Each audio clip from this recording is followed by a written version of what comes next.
and welcome to TalkFCB, and welcome back here to the channel, guys. A transfer update coming up for you today, and to be fair, it's not one that I wanted to bring you, but we have to talk about the disaster of a deal that is Arthur Melo potentially now going to Juventus. Has he changed his mind? Has he decided to go through with this deal? And if he has, how on earth is this being allowed to happen? What are the board thinking? It's all coming up in today's video, guys.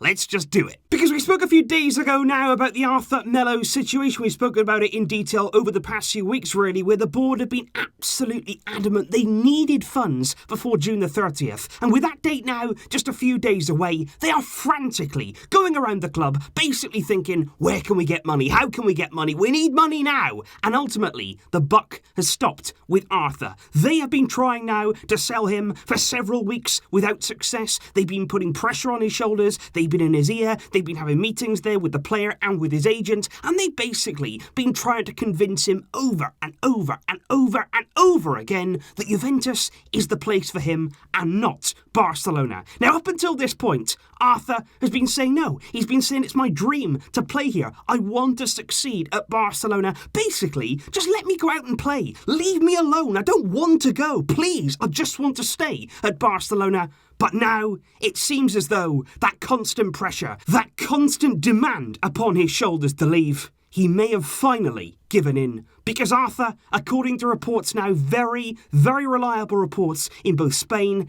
and Italy, he is open to leaving for Juventus, and a deal is reportedly close. And for me, that is absolutely gutting before we even move on to the economics and the financial standpoint behind this move, which, believe me, are absolutely ridiculous. But from a personal standpoint, if Arthur is indeed to leave the club, it is so sad. Because when he arrived here, we thought here, this is a profile and a player in our midfield who could really, really improve us. He's a player there that we do need in our team. Even people who say he's not progressive enough, he's not somebody there who's going to be the creative spark from midfield, but let's not think of it like that. Let's think of it here as somebody like Ricky Puig, and alongside him, Arthur Melo, and behind him, Frenkie de Jong. You think about the balance there of that midfield. That's what you need. You need players who have different kinds of characteristics, and I truly still do believe Arthur could have been a success, no doubt about it, in this Barca team. But right now, he is on the verge of joining Juventus,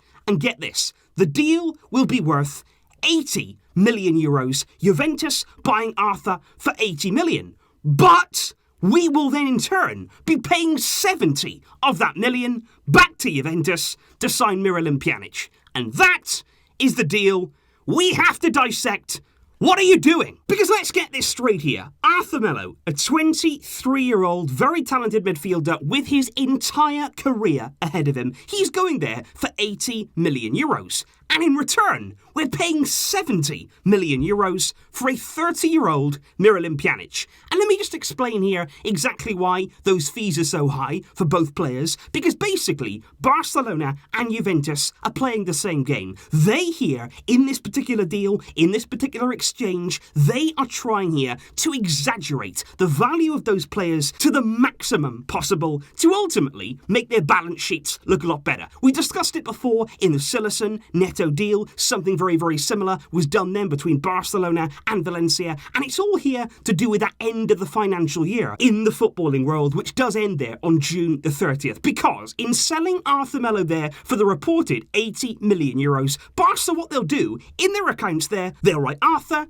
to Juve 80 million euros, and they'll effectively say there they've gained 80 million from that sale that they can register in their accounts, and that's the kind of funds they were looking for before June the 30th. And it's exactly the same when it comes to Juventus, who can go ahead there and register a colossal figure that they've received for Miralem Pjanić of 70 million euros, and their accounts look very good too. And Juve as well, not just us here who have a history with these particular deals, because if you look last summer at the deal there between between Juve and Man City. It was an exchange there of Danilo plus cash for João Cancelo, who was valued very, very highly in the Juve accounts. And this is all right now what's happening in football, not only to evade FFP, but also the club budgets they set out themselves. And Barcelona have basically got themselves in a situation where we are strangled with our finances right now. We are in massive, massive trouble. We need some sort of help. And the board, they've got us in this mess. They are trying to get us out of it, but in doing that, they're actually only making things worse. Because let's not forget here, we are a football club. We should be focusing here on matters on the pitch, success on the pitch. We are not a business. That is not what we should be trying to do here. But the board are running it as such. Because in selling Arthur there, a talented player, and bringing in Pjanic, we're even effectively going to be making just 10 million euros anyway. And for me, that's a downgrade. Pjanic for Arthur, it is a downgrade. Because you look at this deal here from the point of view of Barcelona and Juventus, Barca seem absolutely delighted with the business they're doing. They think this is a great deal. They're delighted there to receive a player who's had the worst season of his career. Pjanic has had a shocker under Sarri at Juventus. It has not gone well for him. He's been on the bench in their past few games. He is out of favour in their team. He's the wrong side of 30 now. And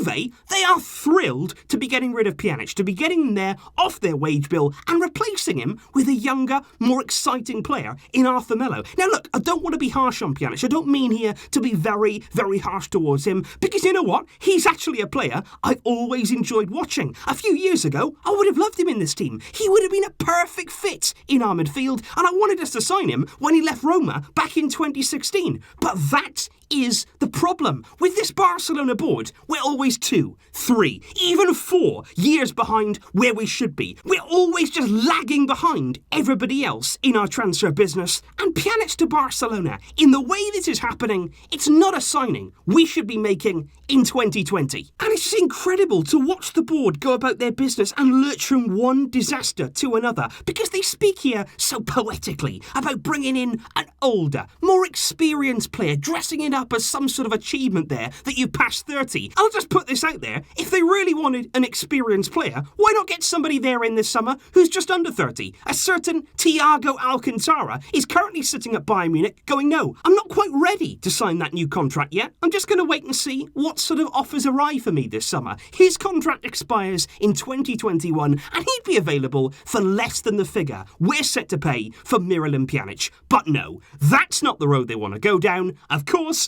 let's bring in somebody from Juventus and effectively give Juve a brilliant deal in the process. Just strengthen our rivals, why don't you? And a lot of people probably will come back on this and say, you know what, at the end of the day, it was Arthur's decision to leave the club. And admittedly, yes, in the end, if he does join Juventus, it will be him that said yes to the deal. He will have had to agree to it, and he could have indeed said, no, I'm not leaving. But of course, that constant pressure from the board, in the end, has made him change his mind and leave. And I'd also say here, this is not about money. Some people will say, oh, typical Brazilian, he's chasing the money. That's the reputation they have in football.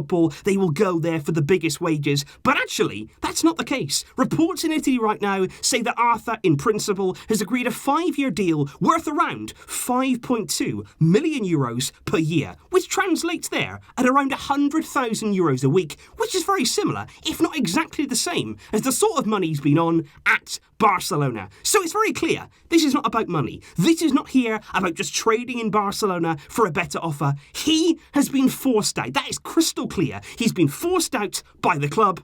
And in the way that all of this has happened, and the deal what we've done, it is so wrong. And honestly, guys, the only positive that I can leave you with in this video, because Arthur Melo is a player that many of us here, we really, really were excited for the future. And it's so difficult here to see him on the verge of leaving. But the only positive that I can bring you is that, you know what? We are counting down the days until the end of this board. Because you can talk about coaches, Valverde, Quique Setien, whatever you like. I've always said, even under Valverde, as bad as I felt he was, it wasn't his fault. Behind him, the Barcelona board have been plaguing this club for year upon year upon year. But we are now within touching distance of some relief. In the summer of 2021, Bartomeu will be gone from this club, never to return again. And in June of 2021, we will have a new president, a new direction, and a new future for this club. We're less than 1 year away from that incredible moment. And that is the only positive here that I can leave you with today. It may not have come in time for Arthur Melo, but it will be in time for plenty more players who would have been ruined by this current board. Thankfully, it's nearly over. So please do leave your thoughts in the comments down below, guys. What are your thoughts here on this entire Arthur Melo saga? What do you make of the deal that we've done there with Juventus to bring in Pjanic and the exaggerated figures on both sides? Let me know all of your anger. Let it out in the comments down below, because you know what? It really does help to talk. I will see you soon, guys. Thanks as always for coming back and watching, even in such frustrating circumstances. I'll see you soon, but until next time, as always, Visca El Barça.